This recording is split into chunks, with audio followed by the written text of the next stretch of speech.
There's a type of contract that always fascinated me. The one-year deal that's well above market rate, many times to an aging veteran with the hopes that they're going to recapture some of what they did in the past. As a Brewers fan, I always remember Eric Gagne as one of these signings. Gagne was perhaps the most dominant closer in the game from 2002 to 2004, but injuries reduced his playing time and effectiveness over the next 3 years. But he's still at that peak where he was one of the best in the game, and going into 2008, the Brewers thought that maybe there was a chance he would recapture that. They gave Gagne a $10 million one-year contract, making him the second highest paid Brewer and only $1 million behind Ben Sheets. As far as closers go, $10 million was more than almost all the top guys. $4 million more than Joe Nathan of the Twins, $2.5 million more than Trevor Hoffman of the Padres, $1.5 million more than Francisco Cordero of the Reds. Only Mariano Rivera, the greatest closer in the history of the game with his $15 million salary, was getting paid more to finish games than Gagne. The Brewers hoped they could recapture prime Gagne, but that didn't happen. Gagne had 4 blown saves in his first 10 opportunities, missed all of June due to injury, had a 5.44 ERA, and retired at the end of the season. But this isn't a unique story. It's something that happens time and time again across the league as teams hope against hope that a star can return to form, and end up paying a premium on that hope. Gagne doesn't even rank as one of the 10 worst one-year signings in MLB history. We're going to count down who did make the cut as the 10 worst after the intro.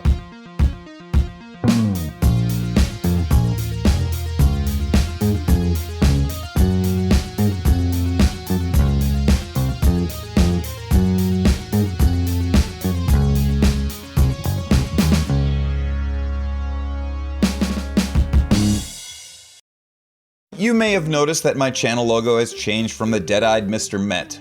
On top of being confused for a Mets fan consistently, I've always had the constant fear that the Mets could, one day, enforce their trademark and shut me down, which wasn't something I was worried about when I started this channel as a side project that I think would get as big as it has, but at this point, it was time to make a change. But also, if you're wondering how I have a definitive list of the worst one-year contracts when the only way to figure that out would be to catalog and value every contract since the advent of free agency in 1975, well, I cataloged and valued every free agent contract since the advent of free agency, and you can have access to this database by joining my new Patreon. I've always considered starting a Patreon, but since this channel is still a hobby, I felt that it would make it like a job with obligations of additional content and consistent uploads. So if I started one, I wanted to provide members with something of value up front.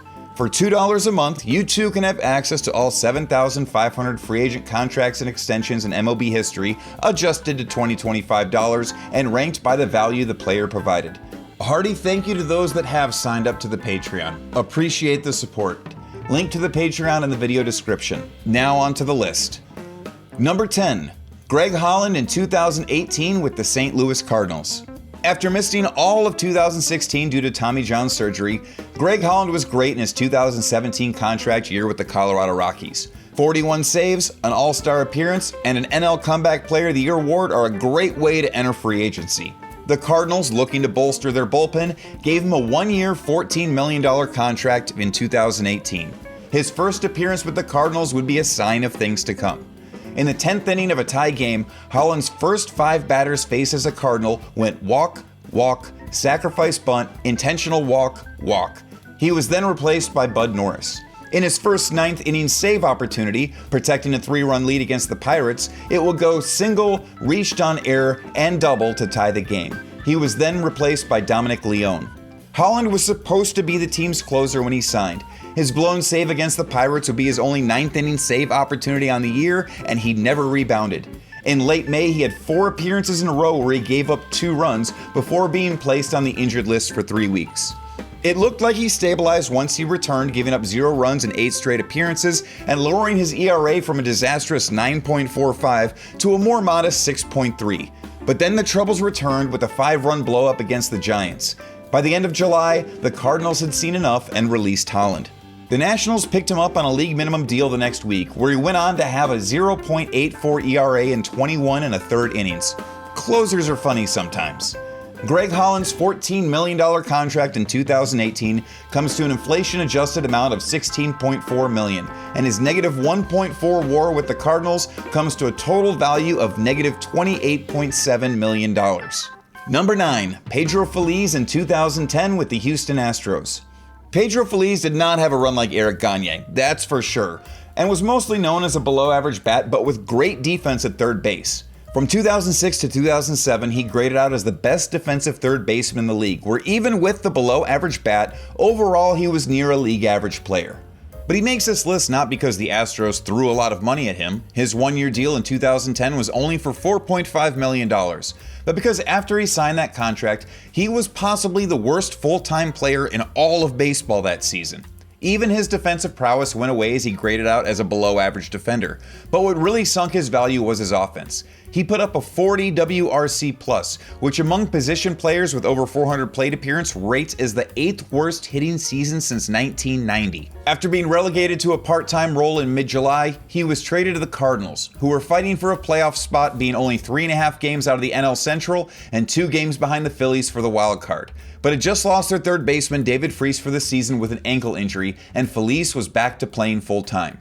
But his hitting was even worse with the Cardinals, hitting only 4 for 49 from August 30th to September 14th, a stretch where the Cardinals went 5-10, effectively ending their playoff hopes as they were 7 games behind the Reds for the division and 7.5 games behind the Braves for the wild card.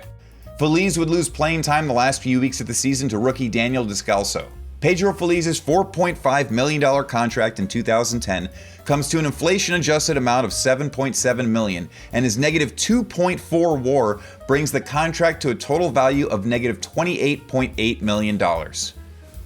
Number 8. Magglio Ordonez in 2011 with the Detroit Tigers. Magglio originally joined the Tigers on a massive 6-year deal in 2005. That 6-year deal was a little bit of a mixed bag. 2007 was his standout season where he led the league in doubles, won the American League batting title, put up 7.3 WAR, and finished second in MVP voting. But the other 5 seasons of the contract were pretty pedestrian. Not terrible, he was still an above league average bat for all of those years, and provided a major walk-off home run to clinch a World Series berth for the 2006 Tigers. But combined with his bad defense, he wasn't living up to the high price tag his contract carried. The Tigers held a $15 million team option for Magglio in 2011, but decided to decline it, making him a free agent. A month and a half later, the Tigers re-signed him at $10 million for 2011, which was more in line with his total production the last 6 seasons than the $15 million option. The problem?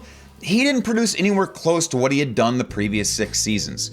2011 was by far Magglio Ordonez's worst season in his career. Before then, he was pretty bad on defense, but at least he had the offensive production to make up for that. But not even the bat showed up in 2011. He had 12 consecutive seasons with an OPS plus over 100, but that ended in 2011 where he had a 73 OPS plus. Instead of being a terrible defender with a great bat, 2011 Magglio was a terrible defender with a terrible bat, which, as you can guess, isn't too good. With the Tigers in playoff contention and Ordonez hampered from an ankle injury, he was relegated to a part-time role, playing in only 13 games in September and only 2 of them full games. But his production did increase that month, and he played a significant role in the Tigers' divisional series win over the Yankees, going 3 for 3 in Game 2 and 2 for 3 in Game 5. But it was announced after Game 1 in the ALCS that Ordonez had fractured his ankle and would miss the rest of the playoffs. Going into 2012, Ordonez wanted to sign with another team, but he said he wanted more than a minor league contract. He ended up not getting any offers and announced his retirement in May of that year. Game 1 of the 2011 ALCS would be the last game of his career.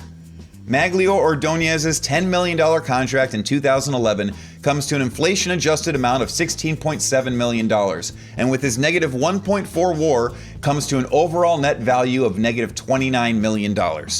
Number 7, Jose Bautista in 2017 with the Blue Jays. This may make the list of worst one-year contracts, but considering the alternative, the Blue Jays may have dodged a bullet. Coming off his impressive 2015, where he had his 3rd career 40-plus home run campaign and 1 year left on his contract, Bautista was looking to sign one more long-term deal, seeking a 5-year, $150 million contract, with Bautista saying, "I'm not going to sit here and bargain for a couple of dollars. They either meet it or it is what it is." Well, the Blue Jays didn't meet it, and Bautista's final year of his contract saw a significant drop in production. His numbers were down across the board, compounded with a knee injury that sent him to the injured list, missing a month of the season. But the Blue Jays still wanted Bautista around and thought he still might have life in his bat, and signed him to a one-year, $18 million deal for 2017 with options for 2018 and 2019. But he didn't rebound. He was under the Mendoza line for much of the season, hitting only .178 in April with one home run. He finished the season hitting only .203 with a 79 OPS plus and -1 WAR. The Blue Jays declined his option for 2018, and when asked if there was any opening to re-sign Bautista, General Manager Ross Atkins said, "We're not getting any younger if we guarantee him our right field spot." A tactful way of saying no way in hell. He ended up signing a $550,000 contract with the Braves for 2018, was released a month into the year, signed with the Mets, and was traded to the Phillies. 2018 would be Bautista's last season in the majors. Jose Bautista's $18 million contract in 2017 comes to an inflation-adjusted amount of $21.5 million, and with his -1 WAR comes to an overall value of -$30.3 million. The next two go together, number 6 and number 5, Terry Mulholland and Jose Bautista in 1995, both with the Giants. I had to put these two together because what are the odds two of the worst one-year contracts in MLB history were both for the Giants pitching staff in the same season? And I have to clarify, this isn't the same Jose Bautista we discussed for number 7. What's notable is neither of these guys had a great track record, with Mulholland coming off a 6.49 ERA season in the strike-shortened 1994, and Bautista was a solid but not spectacular reliever the previous 2 seasons. But looking to bolster their pitching staff that finished exactly at league average 100 ERA plus in 1994, the Giants signed both after the strike ended. Mulholland at $1.25 million and Bautista at $760,000. The two of them ended up combining for pitching 249 and 2/3 innings of 6.06 ERA, sinking the Giants as a whole as the team's 83 ERA plus was the 4th lowest of any team in the 1990s. Remember, this was a league average pitching staff the previous season. It got so bad mid-season that Mulholland nearly retired. A writer for the San Francisco newspaper wrote that the Giants pitching staff is a pile of soot. Drawing the correct inference that he is a pile of soot as well, Mulholland got his feelings hurt. A fan asked him for an autograph, and after Mulholland wrote his signature, the fan called him a sucker and repeated the soot remark. The additional insult bothered Mulholland so much that he told the Giants he was thinking about quitting. Not at the end of the season, right then. "I didn't care about anything," Mulholland said. "I didn't care about a thing. It's very regrettable for me to say I went out there and didn't give a darn. This has been building. It has to do with the game, fans, and journalists. If the media and fans are looking for a sacrifice because of the strike, maybe they got it." Needless to say, the Giants did not do well in 1995. A team with Barry Bonds and prime Mitch Williams finished 10 games under 500. Terry Mulholland's $1.25 million contract in 1995 comes to an inflation-adjusted amount of $5.8 million, and with his -2.8 WAR comes to a total value of -$30.5 million. Jose Bautista's $760,000 contract in 1995 comes to an inflation-adjusted amount of $3.5 million, and with his -3.1 WAR comes to a total value of -$30.8 million. Number 4, Joe Carter in 1997 with the Blue Jays. Joe Carter was a Blue Jays legend for his walk-off home run in Game 6 of the 1993 World Series, clinching their 2nd World Series title in a row. But things had turned sour for Toronto since that game, with losing seasons in 1994, 1995, and 1996. The same had happened to Carter, where his 1995 OPS dipped below 800 for the first time in 5 years, and his first season with under 30 home runs in 4 years. In 1996, with the Blue Jays out of the playoff race, rumors started circling that Joe Carter, who was due to hit free agency at the end of the season, was going to be traded. But instead, the Jays doubled down, extending both Carter and their manager Cito Gaston in late July, right before the trade deadline. Even though Carter was entering his age 37 season and had been exactly replacement level the previous 3 seasons, the Blue Jays thought it would be a good idea to give him $6.5 million for 1997, making him the 20th highest paid player in the league for that season. Carter did not rebound, putting up an even worse season than 1995 and 1996, with his OPS dipping below 700 for the first time since its age 23 rookie season in 1983. Although the Blue Jays did continue to bat him cleanup, so he did still manage to reach 100 RBIs. Carter expressed frustration at both his play and how the media got down on the team. Everyone wants to focus on the offense, but we focus on the team. It's a team effort. I don't care what people write about me, I've been around so long. But when you, the media, get on the team, it's different. I'm getting some pitches, but I'm just missing them. It's not like I'm someone who can't handle the pressure. I can't press or listen to what people say. The Blue Jays would finish 10 games under 500 and chose not to re-sign Carter for the 1998 season. He ended up signing with Baltimore, was traded to the Giants at the deadline, and retired after the 1998 season. Joe Carter's $6.5 million contract in 1997 equals an inflation-adjusted salary of $25.1 million, and with his negative .8 WAR comes to a total value of negative $32.1 million.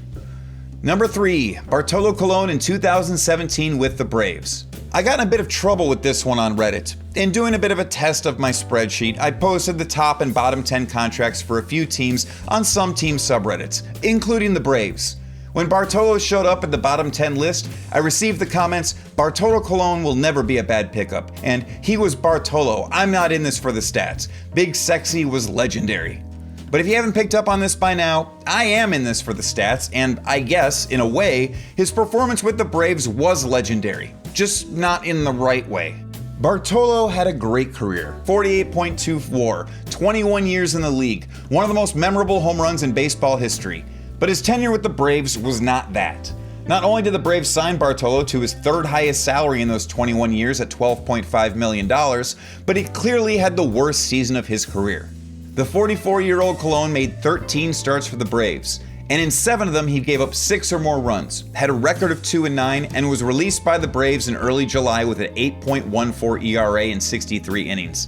And the press didn't pull any punches calling this a terrible contract. Braves concede giving $12.5 million to out-of-shape 44-year-old pitcher is bad idea.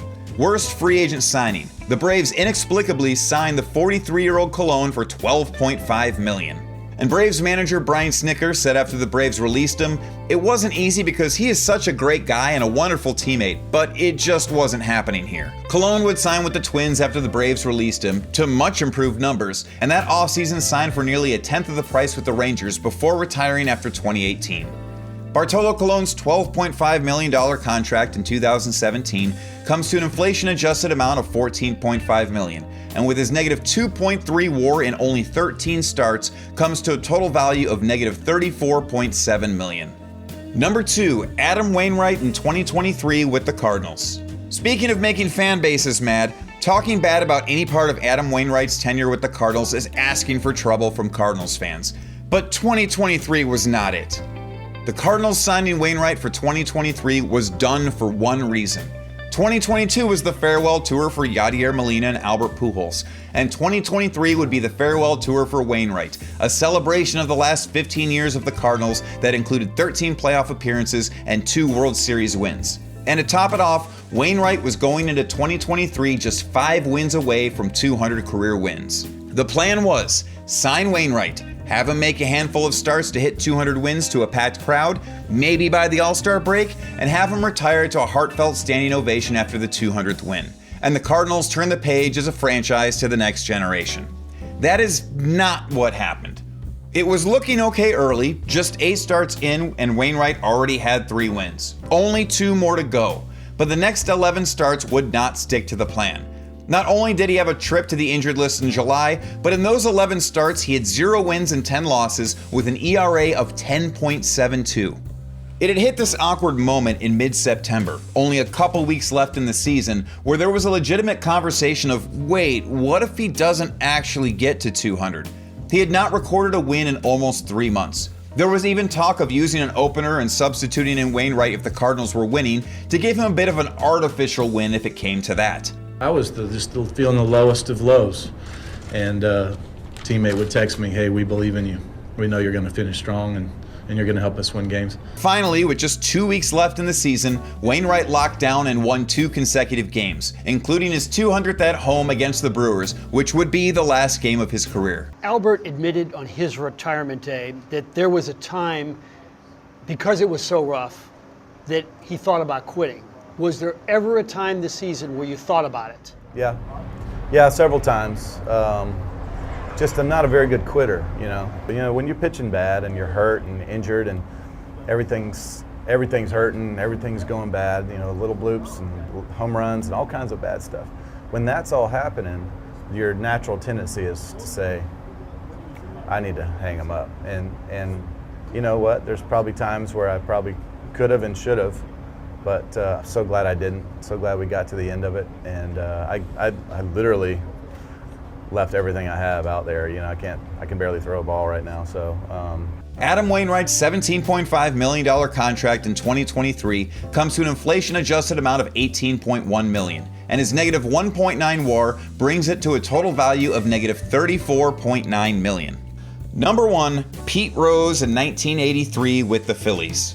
Speaking of signing a deal with the express goal of reaching a milestone, the Phillies did just that with Pete Rose. Despite Rose not being the greatest in 1982, posting his worst batting average since 1964, the Phillies decided to extend Rose for 3 seasons at $1.2 million a year, a $300,000 bonus each season if he reaches 130 games, and a $300,000 buyout at the end of year 1 if the Phillies decided not to renew him. Now, why would they sign Rose to such a lucrative contract if he wasn't that great in 1982? Because he was 131 hits from being the second player to reach 4,000 hits, and 321 hits away from passing Ty Cobb as Major League Baseball's all-time hit leader. Even in his weak 1982, he still got 172 hits, and posted that mark or higher in every non-strike shortened season since 1965. Getting 131 hits to reach 4,000 as a Philly seemed like a gimme, and passing Cobb in the second year of the contract was pretty much a done deal. That would not be the case. Even though Rose played in 151 games, getting his bonus, and had 555 plate appearances, he hit by far a career worst .245 and only put up 121 hits, 10 short of the prized 4,000. Now, the Phillies could have let it ride and decided to execute their option for 1984 so Rose could reach the mark, but his performance was so bad for a team that still reached the World Series and expected to compete again in 1984 that they decided to cut ties with Rose and pay him the $300,000 buyout. Rose would end up signing with the Expos for 1984, who he would reach 4,000 hits with before he was traded to the Reds to make a run on Ty Cobb's record. Pete Rose's $1.2 million contract in 1983, with the $300,000 bonus for games played and $300,000 buyout, comes to an inflation-adjusted amount of $31.5 million, and his negative 2.1 WAR comes to a total value of negative $49.9 million.